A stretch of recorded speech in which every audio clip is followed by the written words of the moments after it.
by Tony Attwood Arsenal entered October 1924 in a very pleasing position in the league. Yes, they had slipped down the 7th, but that was still much higher than their normal position a couple of months into the season, and they were just 2 points behind the top club and with a better goal average.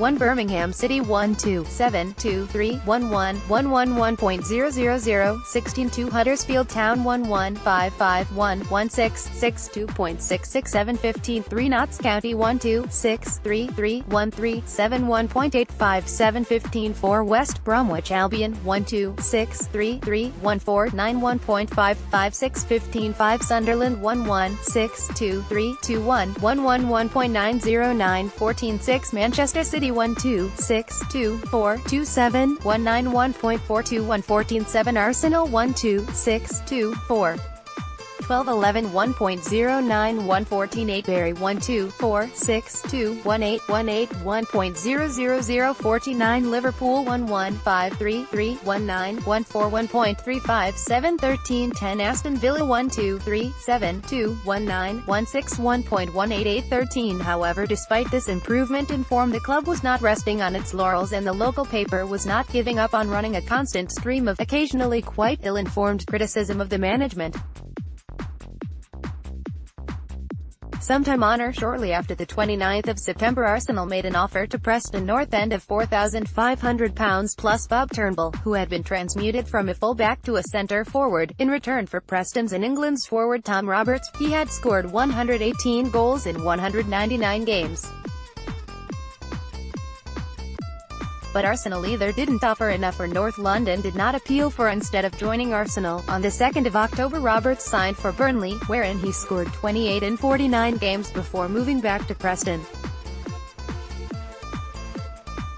Now we have spent some time showing that Knighton's famous dictum that Sir Henry Norris would not allow him to spend more than £1,000 on a player was untrue, and was probably confused with Sir Henry's long-term campaign to get the league to limit transfer fees while removing pay restraint within football. This transfer, had it gone through, would have been the biggest, in terms of profile and expenditure, in Arsenal's history, so how could Knighton have forgotten about it? Certainly the move was not blocked by Sir Henry. The offer was made, and the newspapers clearly reported that the player said he wanted to stay near his home time rather than there being a financial problem.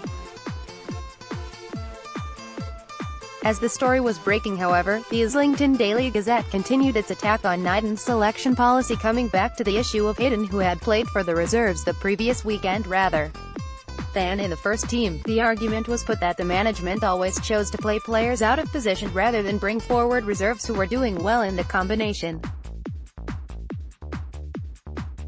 This time the criticism was made in a letter, and the Gazette was normally reluctant to publish such readers' letters, which apparently it got each week by the bucket load, criticizing the club, letters to the paper being the early 20th century equivalent of phone-ins. Yet this was a curious statement to make, a curious letter to choose as a centerpiece of attacking Arsenal. Of all players who were played out of position, Turnbull was the prime example of how this strategy could work. In 1,921 halves, he played 4 times at left-back and then once at centre-forward. The next season he played 7 at left-back and 1 right-back, and then played 27 games at centre-forward and scored 20 goals. Boyce moved from centre-half to inside right, Baker moved from right-half to inside left, but lest we think this was just a Knighton thing, we can for a moment skip forward to 1,925 sixths, when Herbert Chapman, a man who had just won the championship twice, and was now Arsenal's manager. The club finished second in the league, their highest ever position, and during this one season alone Chapman moved Bob Jean from left half, a position in which he had played 81 games for Arsenal, to left back, and later back again. He moved Brain from inside right to centre forward, Neil was moved from inside right to inside left, Blith from inside left to left half, and Baker from left back to right half. Lots of managers did it. It was part of the game in the 1920s and into the 1930s, for the evidence shows that moving players' positions was what was done and could be done with success. On this occasion, it's not Knighton who had a phase with the times, although I am less certain about his personal skill in moving players around, but, and not for the first time, the correspondent in the Islington newspaper Sally Davis, in her reporting of Henry Norris's whereabouts at this time, reports that he was, on the 2nd of October, at a key meeting of the Feltmakers Company, and that was the last time he was noted in public in the year. What we don't know is if he was keeping a low profile, or had once more left the country for France. Only the minutes of the directors' meetings would tell us if he was in London on the occasion of those meetings, and the club has chosen not to make these public. But there are only two options: either Sir Henry had again left the country to winter in his villa in the south of France, or he was deliberately keeping a very low profile, and in either case we are seeing once more the evolution of a new Sir Henry, a man who didn't feel the need to be at the heart of everything, to take personal control, to be at the center. He was now past 60, and remember, this was the 1920s, when life expectancy was shorter, and he had been very ill. He had pulled out of politics totally, and out of his main business interest of property development. Whether he was in London or in France, he was stepping back. And so we must turn our attention to the football in October 1924, with Arsenal's first game of the month against Blackburn. Having replaced the two wingers for the game against West Ham, Knighton now reverted to team that he had played in 6 of the first 7 league matches. Blackburn were 10th in the league but had performed well away from home thus far, with 2 wins, 1 draw and 1 defeat, but Knighton called the matter right with his team selection, and he duly got another win, 1-0, with Neil scoring. Despite being 5th in the league at this point, Arsenal were not in the top 5 for goal scoring, but they could reflect that Huddersfield, who were top, had only scored 1 more goal than Arsenal. With 10 goals from 8 games, Arsenal were solidly mid-table in regards to goal scoring. Also interesting is the fact that the scoring of the goals had been shared out. Woods had 4, Rutherford and Neil had 2 each, Butler and Ramsey 1 each. The following Thursday Arsenal played an away friendly against Clapton Orient. I can find no written evidence to back this up, but I suspect this came about as part of the deal for Arsenal to sign Don Luis from the O's on the 26th of August. Sadly, for once we don't even have a record of the team, although we do know that Blyth played and scored both goals for Arsenal, which suggests that as with his 1 league appearance thus far he was playing in the forward line. He had played left half for part of the previous season when John Will injured. Certainly it would have made sense to play the reserves in this game because the next league match on the 11th of October was against the top team in the country and current champions, Huddersfield Town, away from home. But if Knighton did take that course, it did not help matters. 2-0 down at half-time, Arsenal lost 4-0. It was not Arsenal's worst defeat in the campaign. That unfortunately came at Highbury, also against Huddersfield, in a match which, as we shall see later, had a particular significance beyond being just another league fixture. Knighton made 3 changes for the match, presumably because of injuries. As we have noted, anything said in the local paper on such an issue needs to be taken with several bucket loads of salt. Once more the 2 wingers, Toner and Rutherford, dropped out and in came Blyth and Hayden. Hayden had played 31 times on the wing, but Blyth had not appeared on the wing since a number of unconvincing displays 2 years before. Also out was Baker and in came Mackey, who had played at right back in 31 of the 42 games last season. 15,000 attended the match, which saw Huddersfield tighten their grip on the top of the division. It was below their average for the season, which was 17,670, rather poor for the champions who ultimately retained the title.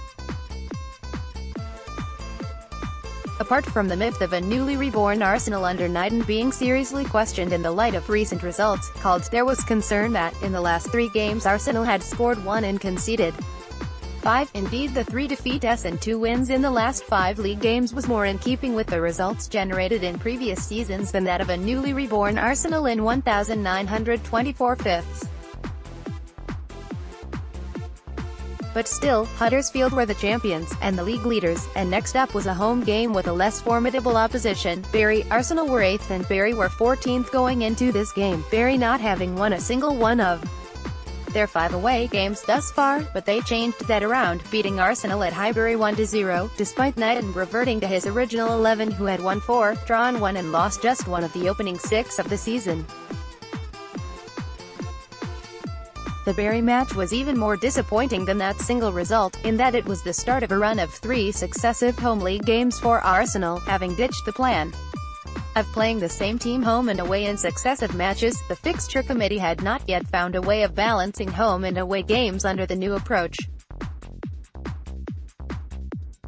It may seem hard to credit from our 21st century perspective, but the Bury game was thought to be the toughest of the three that followed the Huddersfield game, for the following arrivals at Highbury, Aston Villa and Tottenham Hotspur were considered more beatable.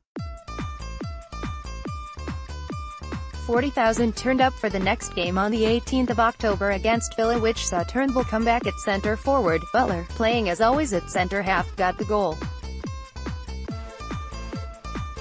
Turnbull, I think, was added to the side in order to secure his sale, for this was his final match. This was a common ploy, given that obviously there was no TV footage to be seen. Managers or coaches would often ask to demand they were thinking of signing play, resulting in out-of-favor players getting a game. As we know, he had become a prolific scorer for a while, with 22 goals after being switched from full-back to centre forward. He was sold to Charlton Athletic shortly after this game. That gave a little more self-belief to Arsenal ahead of the Tottenham game the following Saturday, and 51,000 came to Highbury for the match. Tottenham were sitting 2 points further down the table than Arsenal and had lost 3 of their 6 away games, scoring 6 and conceding 7 in the process. It looked like a solid defense and a snatched goal from Arsenal's secret weapon could do it. So it turned out, although before the game not too many would have known what Arsenal's secret weapon actually was. It turned out to be their signing from Tonpeta, who had been playing in the reserves for the past year, Jimmy Brain. Not only did he play for the first team for the first time, he also scored the one and only goal of the game. This was in fact the first of 125 goals in 204 games, but not many of his goals would have been like this one. The report suggests the ball hit his head, knocked him out, and went into the goal. He later became a player and coach at Tottenham and subsequently learned the error of his ways and returned to Highbury as an Arsenal scout. In all, he scored 125 goals in 204 games and in 1,925 assists. His 34 league goals in one season was a club record. He continued with the club through much of the Chapman era and won a league winners' medal in his final season of 1,930/1. The Times report on the Monday after said that this Arsenal were unlucky not to have scored more. So there was now just one more game for the month, the first-round match in the London FA Cup, a 2-0 win over Chelsea at home. Arsenal put out their first team, indeed exactly the same 11 as played against Tottenham on the Saturday. The result was the same, an Arsenal win, although this time 2-0, and one of the goal scorers was the same. Brain had now played 2, scored 2, Woods got the other. Here are the games for the month. Date: opposition HA Res score crowd the 10th of April 1924 Blackburn Rovers HW 1-0 40,000 the 10th of September 1924 Clapton Orient friendly 82-2 the 10th of November 1924 Huddersfield Town AL 0-4 15,000 the 13th of October 1924 Bury HL 0-1 20,000 the 18th of October 1924 Aston Villa HD 1-1 40,000 the 25th of October 1924 Tottenham Hotspur HW 1-0 51,000 the 27th of October 1924 Chelsea LFACC HW 2-0 5,582. The month ended with the general election on the 29th of October. This election is notorious in history for the Zinoviev letter. The Zinoviev letter, published by the Daily Mail on the 24th of October, it was a fraudulent document that purported to be a directive from Grigory Zinoviev, the head of the Communist International, Comintern, in Moscow, to the Communist Party of Great Britain, ordering it to engage in all sorts of seditious activities. Whether the letter or the widespread opposition to Labour of the newspapers were to blame we cannot tell, but there was a major shift in power. Islington East, which included Highbury, moved from being a Liberal seat to that for the Conservatives. The Conservatives won 412 seats, Labour 151, and the collapse of the Liberals was confirmed as they sank to 40, having previously held 158. And by the end of the month Arsenal had achieved a first. It was the first time they were top of a league table, not the First Division League table true, but a First Division League table for having won 5, drawn 1 and lost 1 at home, scoring 8, conceding 2. They were top of the table when measured on home results. Their goal average was 4.00. Sadly, away games also counted, and with 1 win, 1 draw and 3 defeats, Arsenal were near the bottom of that league. Interestingly, however, at the very top of the away form league was Huddersfield Town, who were unbeaten away from their ground. Either Chapman was refining the technique that was going to do him so well in years to come, or his team liked playing in front of a proper crowd. The full table at the end of the month saw Arsenal 7th, not as high as had perhaps been hoped given the opening games, but still better than recent times. 1 Birmingham City 1-2, 7-2, 3, 1-1, 1-1-1.000, 16-2 Huddersfield Town 1-1, 5-5-1, 1-6, 6-2.667 15-3 Notts County 1-2, 6-3, 3-1-3, 7-1.857 15-4 West Bromwich Albion 1-2, 6-3, 3-1-4, 9-1.556 15-5 Sunderland 1-1, 6-2, 3-2-1, 1-1-1.909 14-6 Manchester City 1-2, 6-2, 4-2-7, 191.421 14-7 Arsenal 1-2, 6-2, 4-1-2, 111.091 14. 8 Barry 1-2, 4-6-2, 1-8, 1-8, 1.000 14-9 Liverpool 1-1, 5-3, 3-1-9, 1-4 1.357 13-10 Aston Villa 1-2, 3-7, 2-1-9, 1-6 1.18 8-13 Cardiff, who had challenged Huddersfield so strongly last season, were now 16th, 1 place and 1 point above Tottenham. What is however noticeable is that Arsenal and top club Birmingham were lagging a long way behind the rest in terms of goals scored. And that brings us to one other issue this month. For some time around now, discussion started within the league and the FA about the decline in the number of goals scored. Now this is one of those stories that most people who are interested in football history know a little about, but for which the exact details are incredibly hard to pin down. Virtually every book and every website that mentions the change in the offside rule, which came in for the 1925 sixth season, runs the same story with the same figures, goals totals across all 4 divisions, without citing a source, and that always makes me somewhat nervous.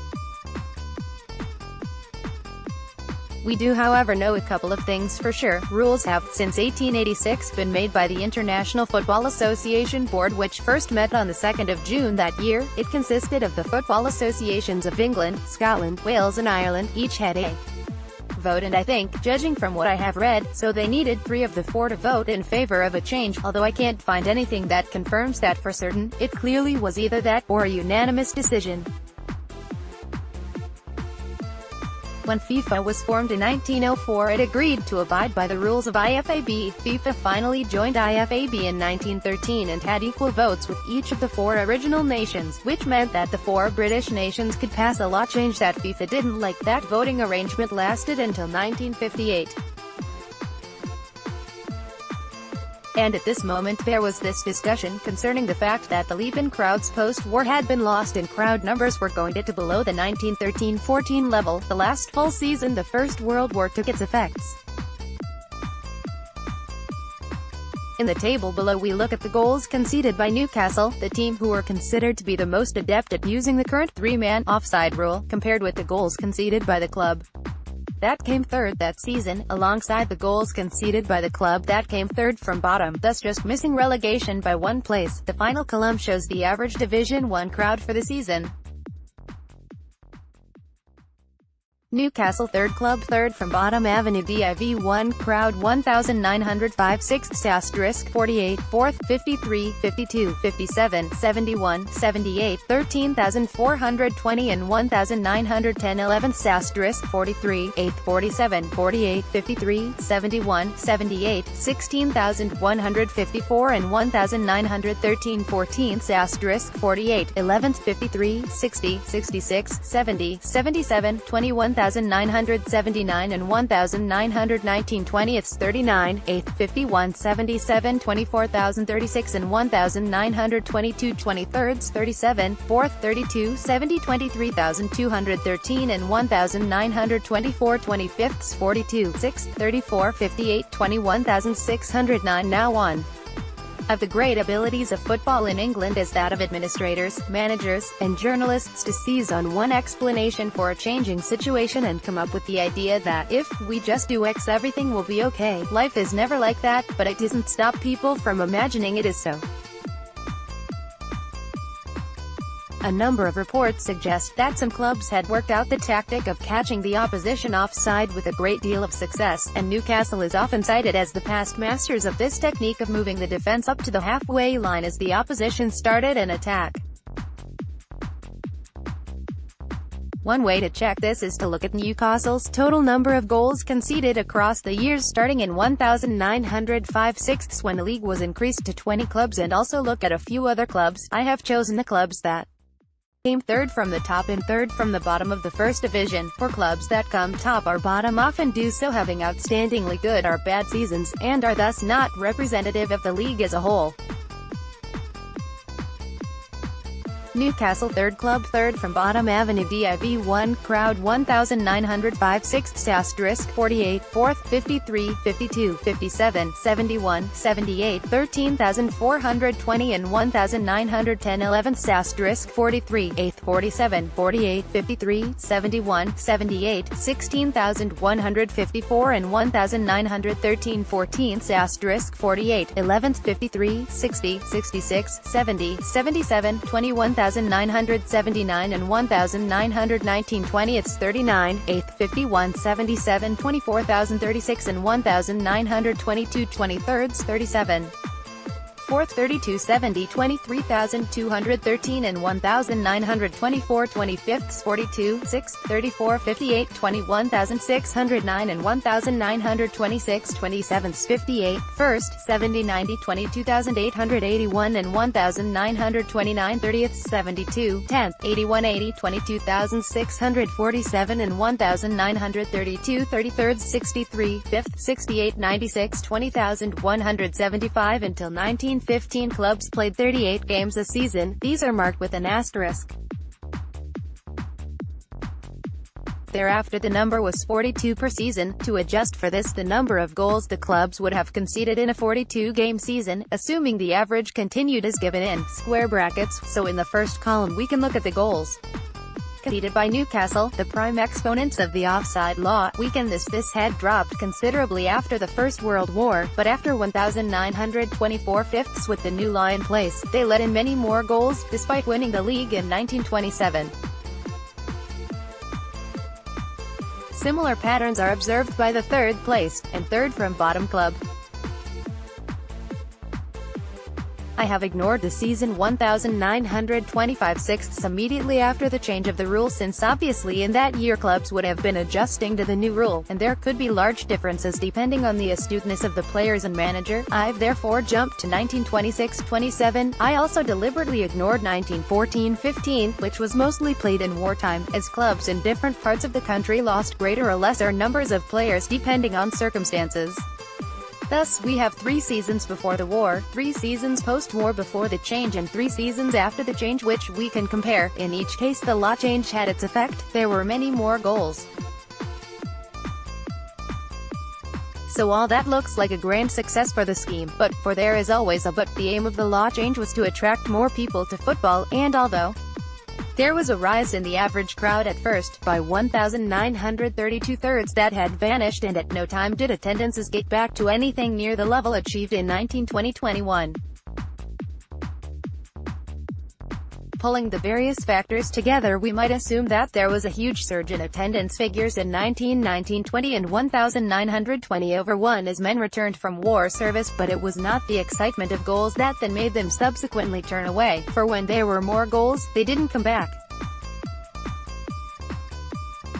I don't have enough data to say what it was that took men away from football after that surge and didn't bring them back, and indeed I doubt that anyone does, but I might guess at the poor facilities in the ground, the constantly negative attitude of the press towards almost all clubs, and the realities of family life of men who started their families upon demobilization and now had other demands on their money and time.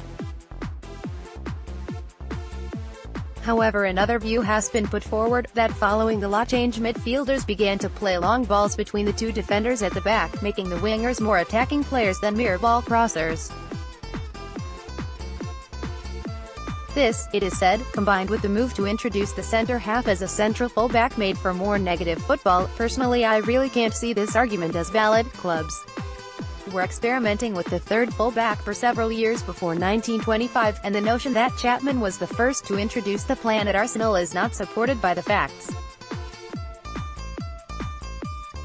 Besides, goals are what crowds cheer, and they did go up. Here are the totals for the First Division in selected seasons: 1919-20, 1332 goals, 1,923 quarters; 1143 goals, 1,924 fifths; 1192 goals, 1,925 sixths; 1703 goals, 1,926 sevenths; 1666 goals, 1,938 ninths; 1418 goals. What clearly happened was that after seeing how things worked in 1,924 fifths, managers began to get the hang of the new law, although we must note that by the time of the Second World War, there were still 746 more goals in the season than in the final year before the change. Maybe those who attended in 1,925 sixths now made that their new standard, and thus every season thereafter was not as good as it used to be.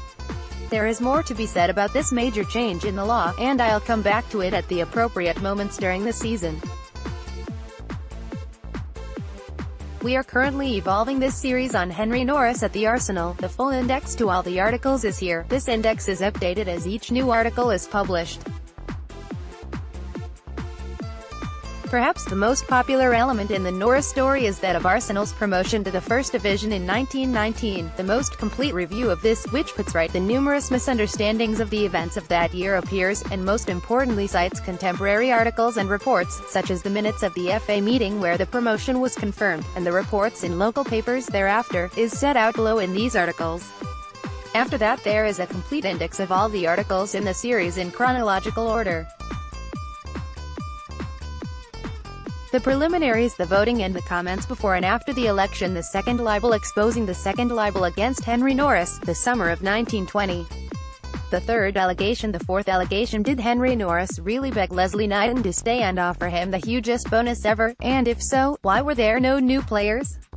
The fifth story, the sixth allegation, the seventh allegation, the eighth event, which Knighton forgot, as shown in this article. Arsenal bid for £4,500 plus a player for Tom Roberts for Preston. This was in the last season of Knighton's reign as manager. Did he really forget this when writing his autobiography, or was it left out as an inconvenient fact? It is hard to avoid the latter conclusion. The AISA Arsenal History Society is part of the work of the Arsenal Independent Supporters Association. If you want to join ISA, contact them at membership@isa.org.